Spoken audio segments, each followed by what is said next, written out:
Marcel Aimé, Les contes du chat perché. Collection Folio, Gallimard. Ces contes ont été écrits pour les enfants âgés de 4 à 75 ans. Il va sans dire que par cet avis, je ne songe pas à décourager les lecteurs qui se flatteraient d'avoir un peu de plomb dans la tête. Au contraire, tout le monde est invité. Je ne veux que prévenir et émousser, dans la mesure du possible, les reproches que pourraient m'adresser, touchant les règles de la vraisemblance, certaines personnes raisonnables et bilieuses. À ce propos, un critique distingué a déjà fait observer, avec merveilleusement d'esprit, que si les animaux parlaient, ils ne le feraient pas du tout comme ils le font dans les contes du chat perché. Il avait bien raison. Rien n'interdit de croire en effet que si les bêtes parlaient, elles parleraient de politique ou de l'avenir de la science dans les îles Aléoutiennes. Peut-être même qu'elles feraient de la critique littéraire avec distinction. Je ne peux rien opposer à de semblables hypothèses. J'avertis donc mon lecteur que ces contes sont de pures fables, ne visant pas sérieusement à donner l'illusion de la réalité. Pour toutes les fautes de logique et de grammaire animale que j'ai pu commettre, je me recommande à la bienveillance des critiques qui, à l'instar de leurs savants confrères, se seraient spécialisés dans ces régions-là. Je ne vois rien d'autre à prier qu'on insère. M. A. Né à Joigny, dans l'Yonne, en 1902, Marcel Aimé était le dernier d'une famille de 6 enfants. Ayant perdu sa mère à 2 ans, il fut élevé jusqu'à 8 ans par ses grands-parents maternels qui possédaient une ferme et une tuilerie à Villers-Robert, une région de forêt, d'étangs et de prés. Il entre en 7e au collège de Dole et passe son bachot en 1919. Une grave maladie l'oblige à interrompre les études qui auraient fait de lui un ingénieur, le laissant libre de devenir écrivain.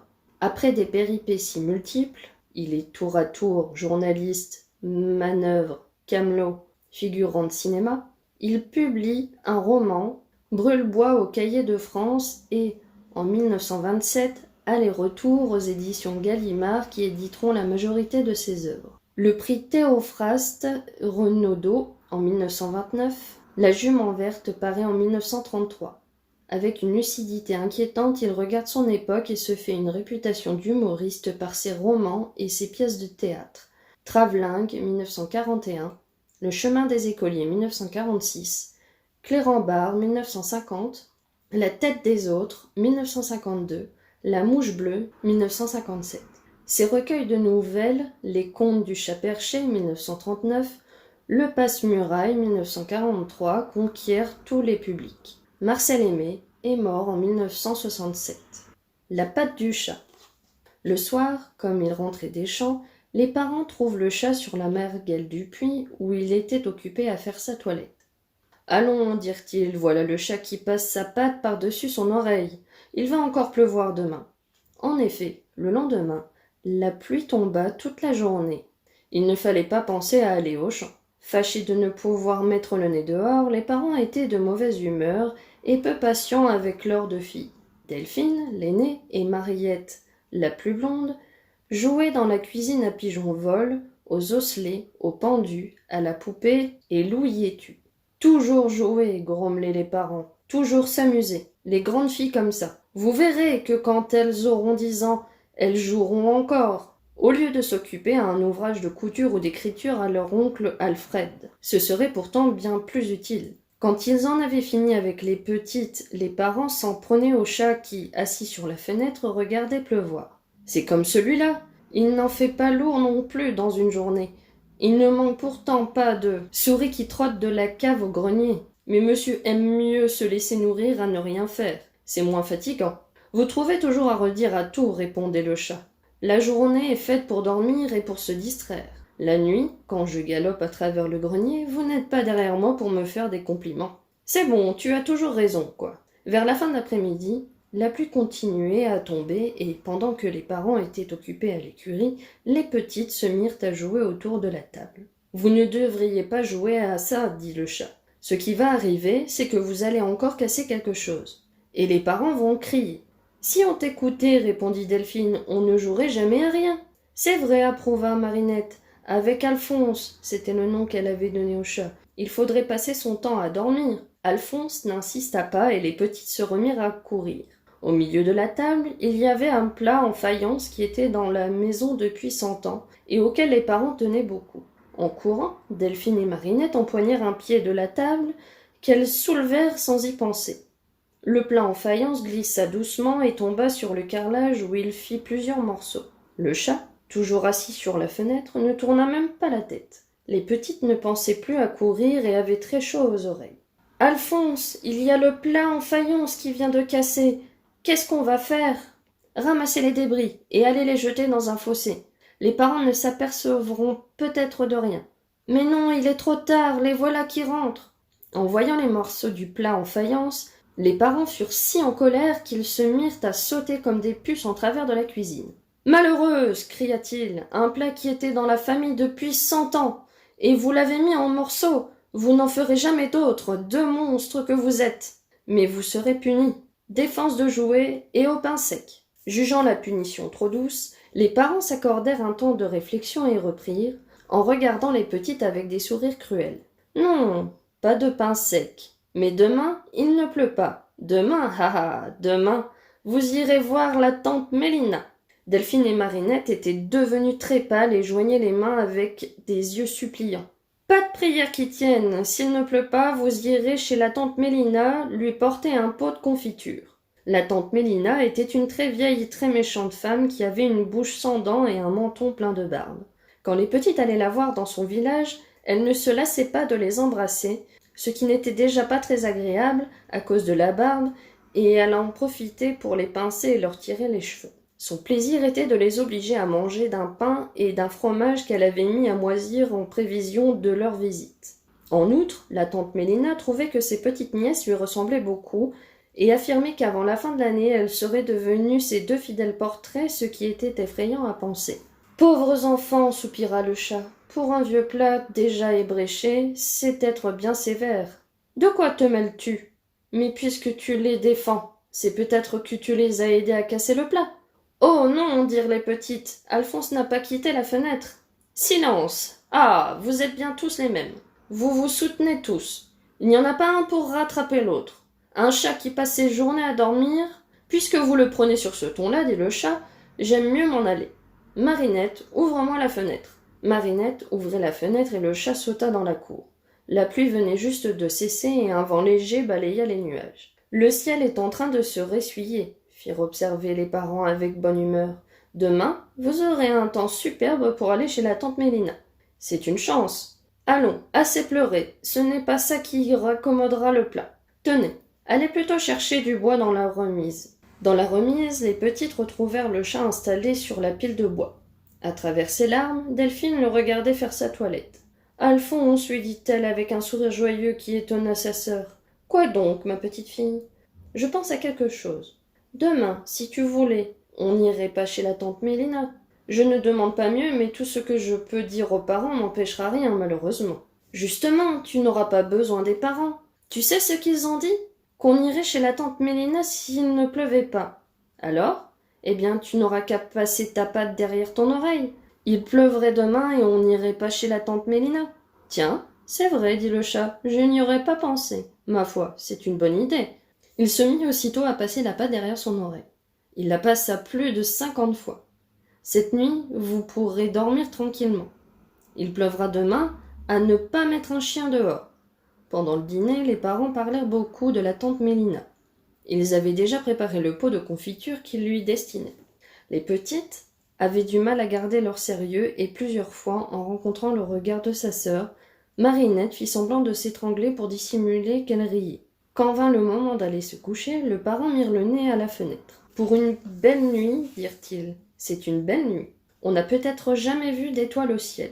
Demain, il fera bon d'aller sur les routes. » Mais le lendemain, le temps était gris, et de bonne heure, la pluie se mit à tomber. « Ce n'est rien, disaient les parents, ça ne peut pas durer. » Et ils firent mettre aux petites leur robe du dimanche et un ruban rose dans les cheveux. Mais il plut toute la matinée et l'après-midi jusqu'à la tombée du soir. Il avait bien fallu ôter les robes du dimanche et les rubans roses. Pourtant, les parents restaient de bonne humeur. « Ce n'est que partie remise. La tante Mélina, vous irez la voir demain. Le temps commence à s'éclaircir. En plein mois de mai, ce serait quand même bien étonnant s'il pleuvait 3 jours d'affilée. Ce soir-là, en faisant sa toilette, le chat passa encore la patte derrière son oreille et le lendemain fut jour de pluie. Pas plus que la veille, il ne pouvait être question d'envoyer les petites chez la tante Mélina. Les parents commençaient à être de mauvaise humeur. À l'ennui de voir la punition retardée par le mauvais temps, s'ajoutait celui de ne pas pouvoir travailler au champ. Pour un rien, ils s'emportaient contre les filles et criaient qu'elles n'étaient bonnes qu'à casser des plats. « Une visite à la tante Mélina vous fera du bien, ajoutait-il. Au premier jour de beau temps, vous y filerez depuis le grand matin. » Dans un moment où leur colère tournait à l'exaspération, ils tombèrent sur le chat, l'un à coups de balai, l'autre à coups de sabot, en le traitant d'inutile et de fainéant. « Oh, dit le chat, vous êtes plus méchant que je ne pensais. Vous m'avez battu sans raison, mais parole de chat, vous vous repentirez. » Sans cet incident, provoqué par les parents, le chat se fut bientôt lassé de faire pleuvoir, car il aimait à grimper aux arbres, à courir par les champs et par les bois, et il trouvait excessif de se condamner à ne plus sortir pour éviter à ses amis l'ennui d'une visite à la tante Mélina.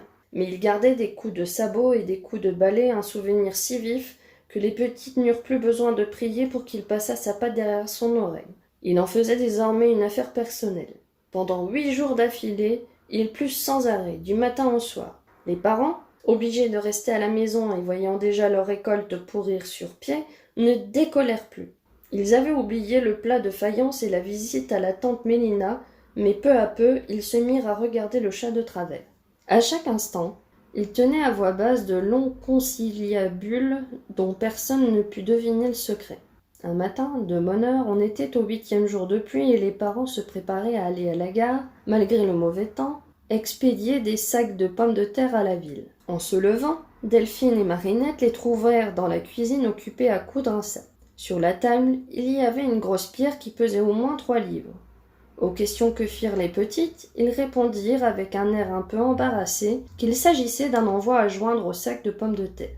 Là-dessus, le chat fit son entrée dans la cuisine et salua tout le monde poliment. « Alphonse, lui dirent les parents, tu as un bon bol de lait frais qui t'attend près du fourreau. »« Alphonse, lui dirent les parents, tu as un bon bol de lait frais qui t'attend près du fourneau. »« Je vous remercie, parents, vous êtes bien aimables, dit le chat, un peu surpris de ces bons procédés auxquels il n'était plus habitué. Pendant qu'il buvait son bol de lait frais, les parents le saisirent chacun par 2 pattes, le firent entrer dans le sac, la tête la première, et après y avoir introduit la grosse pierre de 3 livres, fermèrent l'ouverture avec une forte ficelle. « Qu'est-ce qui vous prend » criait le chat en se débattant à l'intérieur du sac. « Vous perdez la tête, parents !»« Il nous prend, dirent les parents, qu'on ne veut plus d'un chat qui passe sa patte derrière son oreille tous les soirs. Assez de plus comme ça. Puisque tu aimes tant l'eau, mon garçon, tu vas en avoir tout ton saoul. Dans 5 minutes, tu feras ta toilette au fond de la rivière. » Delphine et Marinette se remirent à crier qu'elles ne laisseraient pas jeter Alphonse à la rivière. Les parents criaient que rien ne saurait les empêcher de noyer une sale bête qui faisait pleuvoir. Alphonse miaulait et se démenait dans sa prison comme un furieux. Marinette l'embrassait à travers la toile du sac et Delphine suppléait à genoux qu'on laissât la vie à leur chat. « Non, non !» répondaient les parents avec des voix d'ogre. « Pas de pitié avec les mauvais chats. » Soudain, ils s'avisèrent qu'il était presque 8 heures et qu'il allait arriver en retard à la gare. En hâte, ils agrafèrent leurs pèlerines, relevèrent leurs capuchons et dirent aux petits avant de quitter la cuisine « On n'a plus le temps d'aller à la rivière maintenant. Ce sera pour midi à notre retour. D'ici là, ne vous avisez pas d'ouvrir le sac. Si jamais Alphonse n'était pas là à midi, vous partirez aussitôt chez la tante Mélina pour 6 mois et peut-être pour la vie. » Les parents ne furent pas plus tôt sur la route que Delphine et Marinette dénouèrent la ficelle du sac. Le chat passa la tête par l'ouverture et leur dit « Petite, j'ai toujours pensé que vous aviez un cœur d'or, mais je serais un bien triste chat si j'acceptais, pour me sauver, de vous voir passer 6 mois et peut-être plus chez la tante Mélina. À ce prix-là, j'aime 100 fois mieux être jeté à la rivière. La tante Mélina n'est pas si méchante qu'on le dit, et 6 mois seront vite passés. » Mais le chat ne voulut rien entendre, et, pour bien marquer que sa résolution était prise, il rentra sa tête dans le sac. Pendant que Delphine essayait encore de le persuader, Marinette sortit dans la cour et alla demander conseil au canard qui barbotait sous la pluie, au milieu d'une flaque d'eau. C'était un canard avisé et qui avait beaucoup de sérieux. Pour mieux réfléchir, il cacha sa tête sous son aile. « J'ai beau me creuser la cervelle, dit-il enfin, je ne vois pas le moyen de décider Alphonse à sortir de son sac. Je le connais, il est entêté. Si on le fait sortir de force, rien ne pourra l'empêcher de se présenter aux parents à leur retour, sans compter que je lui donne entièrement raison. Pour ma part, je ne vivrai pas en paix avec ma conscience si vous étiez obligé, par ma faute, d'obéir à la tante Mélina. Et nous alors? Si Alphonse est noyé, est-ce que notre conscience ne nous fera pas de reproches? Bien sûr, dit le canard, bien sûr. Il faudrait trouver quelque chose qui arrange tout. Mais j'ai beau chercher, je ne vois vraiment rien. Marinette eut l'idée de consulter toutes les bêtes de la ferme, et pour ne pas perdre de temps, elle décida de faire entrer tout ce monde dans la cuisine. Le cheval, le chien, les bœufs, les vaches, le cochon, les volailles vinrent s'asseoir chacun à la place que leur désignaient les petites. Le chat, qui se trouvait au milieu du cercle ainsi formé, consentit à sortir la tête du sac, et le canard, qui se tenait auprès de lui, prit la parole pour mettre les bêtes au courant de la situation. Quand il eut fini, chacun se mit à réfléchir en silence. « Quelqu'un a-t-il une idée » demanda le canard. « Moi » répondit le cochon. « Voilà. À midi, quand les parents rentreront, je leur parlerai. Je leur ferai honte d'avoir eu d'aussi mauvaises pensées. Je leur expliquerai que la vie des bêtes est sacrée et qu'ils commettraient un crime affreux en jetant Alphonse à la rivière. Ils me comprendront sûrement. » Le canard hocha la tête avec sympathie, mais n'eut pas l'air convaincu. Dans l'esprit des parents, le cochon était promis au saloir, et ses raisons ne pouvaient pas être d'un grand poids. « Quelqu'un d'autre a-t-il une idée ?»« Moi, dit le chien. Vous n'aurez qu'à me laisser faire. Quand les parents emporteront le sac, je leur mordrai les mollets jusqu'à ce qu'ils aient délivré le chat. » L'idée parut bonne, mais Delphine et Marinette, quoique un peu tentées, ne voulaient pas laisser mordre les mollets de leurs parents. « D'ailleurs, fit observer une vache, le chien est trop obéissant pour oser s'en prendre aux parents. »« C'est vrai, soupira le chien, je suis trop obéissant. »« Il y aurait une chose bien plus simple, dit un bœuf blanc. Alphonse n'a qu'à sortir du sac et on mettra une bûche de bois à sa place. » Les paroles du bœuf furent accueillies par une rumeur d'admiration, mais le chat secoua la tête. « Impossible. Les parents s'apercevront que dans le sac rien ne bouge. Rien ne parle ni ne respire et ils auront tôt fait de découvrir la vérité. » Il fallut convenir qu'Alphonse avait raison.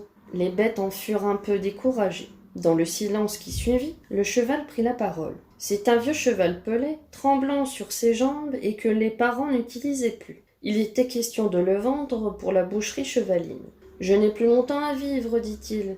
Tant qu'à finir mes jours, il vaut mieux que ce soit pour quelque chose d'utile. Alphonse est jeune, Alphonse a encore un bel avenir de chat. Il est donc bien naturel que je prenne sa place dans le sac. » Tout le monde se montra très touché de la proposition du cheval. Alphonse était si ému qu'il sortit du sac et alla se frotter à ses jambes en faisant le gros dos. « Tu es le meilleur des amis et la plus généreuse des bêtes, dit-il au vieux cheval.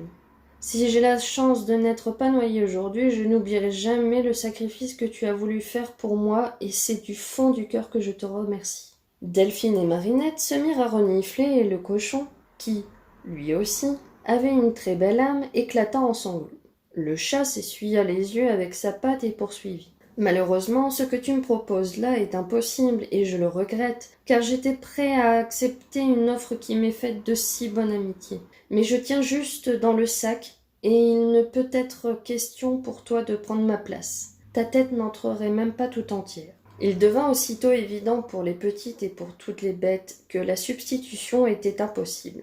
À côté d'Alphonse, le vieux cheval faisait figure de géant. Un coq, qui avait peu de manières, trouva le rapprochement comique et se permit d'en rire bruyamment. « Silence, dit le canard, nous n'avons pas le cœur à rire et je croyais que vous l'aviez compris. Mais vous n'êtes qu'un galopin. Faites-nous donc le plaisir de prendre la porte. »« Dites donc, vous, répliqua le coq, mêlez-vous de vos affaires. Est-ce que je vous demande l'heure qu'il est ? » ?»« Mon Dieu, qu'il est donc vulgaire, murmura le cochon. »« À la porte !» se mirent à crier toutes les bêtes. « À la porte, le coq !»« À la porte, le vulgaire ! À la porte !» Le coq, la crête très rouge, traversa la cuisine sous les huées et sortit en jurant qu'il se vengerait. Comme la pluie tombait, il alla se réfugier dans la remise. Au bout de quelques minutes, Marinette y vint à son tour et, avec beaucoup de soin, choisit une bûche dans une pile de bois. « Je pourrais peut-être t'aider à trouver ce que tu cherches, proposa le coq d'une voix aimable. « Oh non, je cherche une bûche qui ait une forme enfin. Une forme de chat, quoi. Mais comme le disait Alphonse, les parents verront bien que la bûche ne bouge pas. »« Justement non, répondit Marinette. Le canard a eu l'idée de... Ayant entendu dire à la cuisine qu'il fallait se méfier du coq et craignant d'avoir eu déjà la langue trop longue, Marinette en resta là et quitta la remise avec la bûche qu'elle venait de choisir. Il la vit courir sous la pluie et entrer dans la cuisine. Peu après, Delphine sortit avec le chat et, lui ayant ouvert la porte de la grange, l'attendit sur le seuil. Le coq ouvrait des yeux ronds et essayait en vain de comprendre ce qui se passait. De temps en temps, Delphine s'approchait de la fenêtre de la cuisine et demandait l'heure d'une voix anxieuse. « 12:20, répondit Marinette la première fois. « 12:10, 12:05. Le chat ne reparaissait pas. À l'exception du canard, toutes les bêtes avaient évacué la cuisine et gagné un abri. « Quelle heure ? Midi, tout est perdu. On dirait, tu entends, le bruit d'une voiture, voilà les parents qui rentrent. »« Tant pis, dit Delphine.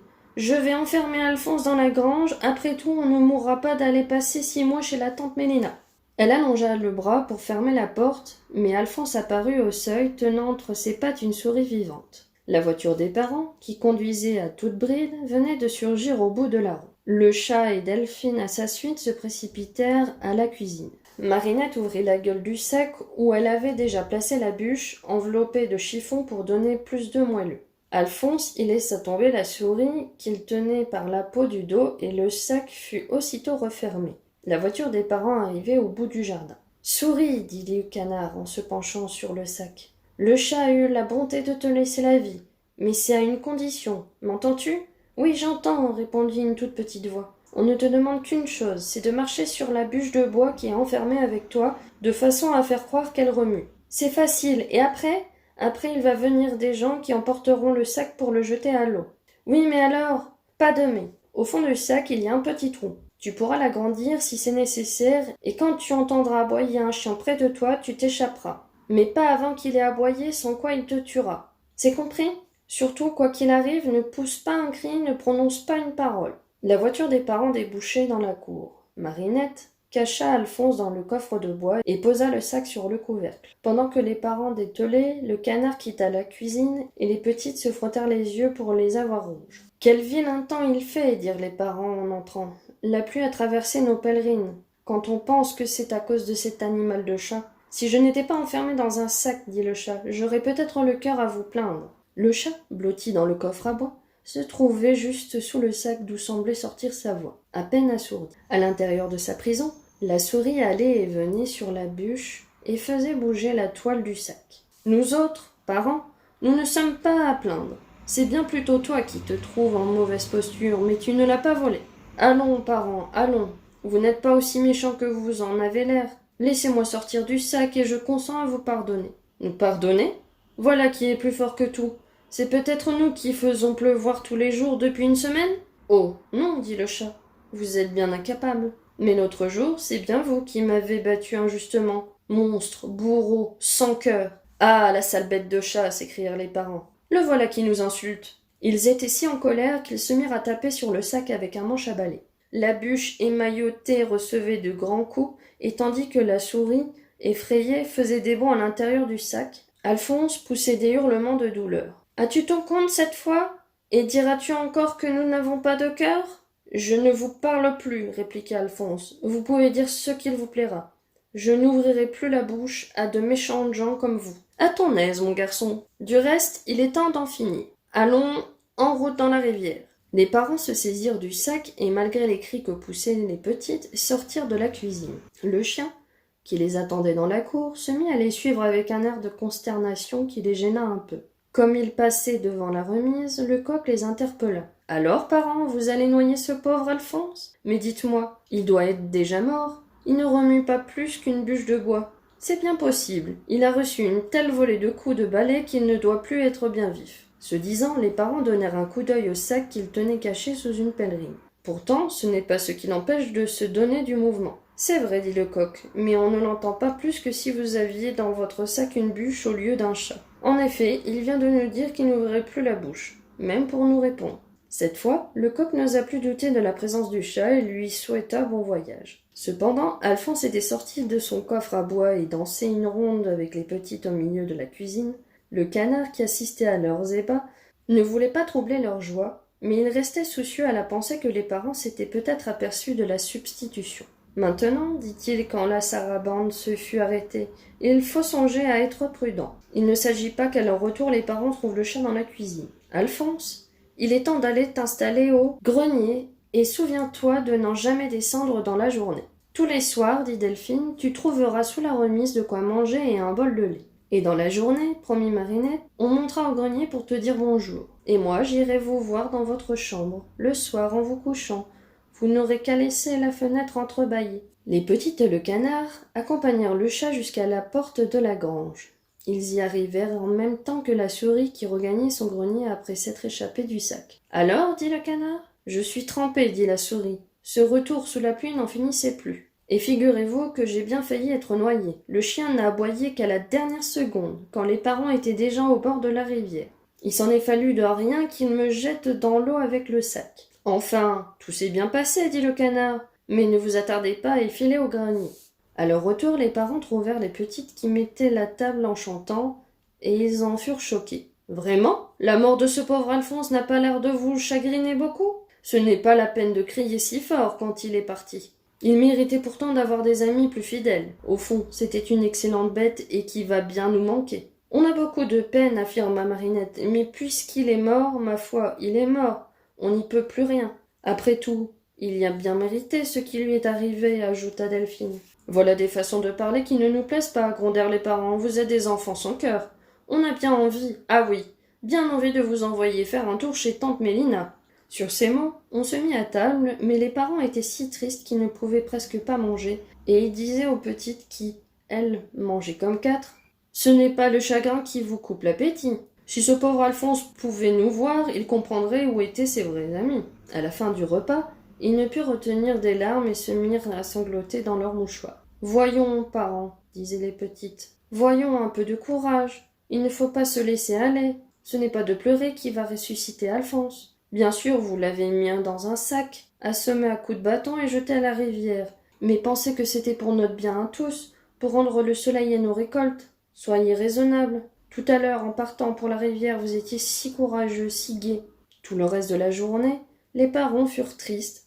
Mais le lendemain matin, le ciel était clair, la campagne ensoleillée, et ils ne pensaient plus guère à leur chat. Les jours suivants, ils y pensèrent encore bien moins. Le soleil était de plus en plus chaud et la besogne des champs ne leur laissait pas le temps d'un regret. Pour les petites, elles n'avaient pas besoin de penser à Alphonse. Il ne les quittait presque pas. Profitant de l'absence des parents, il était dans la cour du matin au soir et ne se cachait qu'aux heures des repas. La nuit, il les rejoignait dans leur chambre. Un soir qu'il rentrait à la ferme, le coq vint à la rencontre des parents et leur dit « Je ne sais pas si c'est une idée, mais il me semble avoir aperçu Alphonse dans la cour. » « Ce coq est idiot, grommelèrent les parents, et ils passèrent leur chemin. Mais le lendemain, le coq vint encore à leur rencontre. « Si Alphonse n'était pas au fond de la rivière, dit-il, je jurerais bien l'avoir vu cet après-midi jouer avec les petites. Il est de plus en plus idiot avec ce pauvre Alphonse. » Ce disant, les parents considèrent le coq avec beaucoup d'attention. Ils se mirent à parler tout bas sans le quitter des yeux. « Ce coq est une pauvre cervelle, disait-il, mais il a joliment bonne mine.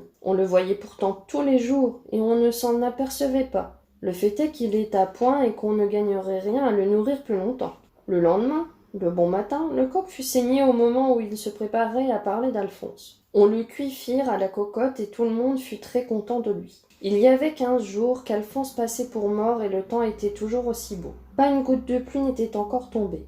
Les parents disaient que c'était une chance et ajoutaient avec un commencement d'inquiétude. Il ne faudrait tout de même pas que ça dure trop longtemps. Ce serait la sécheresse. Une bonne pluie arrangerait bien les choses. Au bout de 23 jours, il n'avait toujours pas plu. La terre était si sèche que rien ne poussait plus. Les blés, les avoines, les seigles ne grandissaient pas et commençaient à jaunir. Encore une semaine de ce temps-là, disaient les parents, et tout sera gris. Ils se désolaient, regrettant tout haut la mort d'Alphonse et accusant les petites d'en être la cause. Si vous n'aviez pas cassé le plat en faïence, il n'y aurait jamais eu d'histoire avec le chat et il serait encore là pour nous donner de la pluie. Le soir, après dîner, ils allaient s'asseoir dans la cour et regardant le ciel sans nuages, ils se tordaient les mains de désespoir en criant le nom d'Alphonse. Un matin, les parents vinrent dans la chambre des petites pour les réveiller. Le chat, qui avait passé une partie de la nuit à bavarder avec elle, était resté endormi sur le lit de Marinette. En entendant ouvrir la porte, il n'eut que le temps de se glisser sous la courte pointe. « Il est l'heure, dirent les parents, réveillez-vous. Le soleil est déjà chaud et ce n'est pas encore aujourd'hui qu'il pleuvra. Ah ça, mais...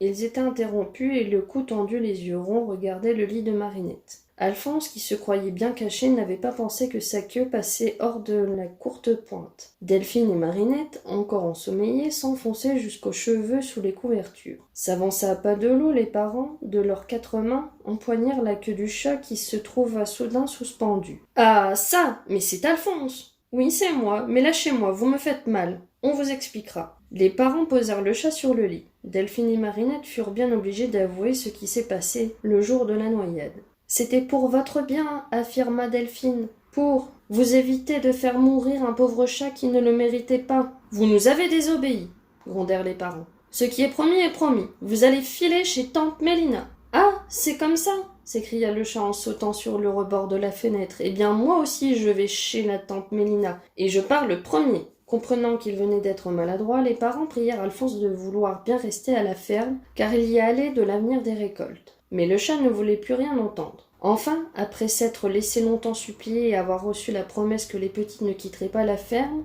il consentit à rester. Le soir de ce même jour, le plus chaud qu'on eût jamais vu, Delphine, Marinette, les parents et toutes les bêtes de la ferme formèrent un grand cercle dans la cour. Au milieu du cercle, Alphonse était assis sur un tabouret. Sans se presser, il fit d'abord sa toilette, et le moment venu, passa plus de 50 fois sa patte derrière l'oreille. Le lendemain matin, après 25 jours de sécheresse, il tombait une bonne pluie, rafraîchissant bêtes et gens. Dans le jardin, dans les champs et dans les prés, tout se mit à pousser et à reverdir. La semaine suivante, il y eut encore un heureux événement. Ayant eu l'idée de raser sa barbe, la tante Mélina avait trouvé sans peine à se marier et s'en aller habiter avec son nouvel époux à 1000 kilomètres de chez les petites.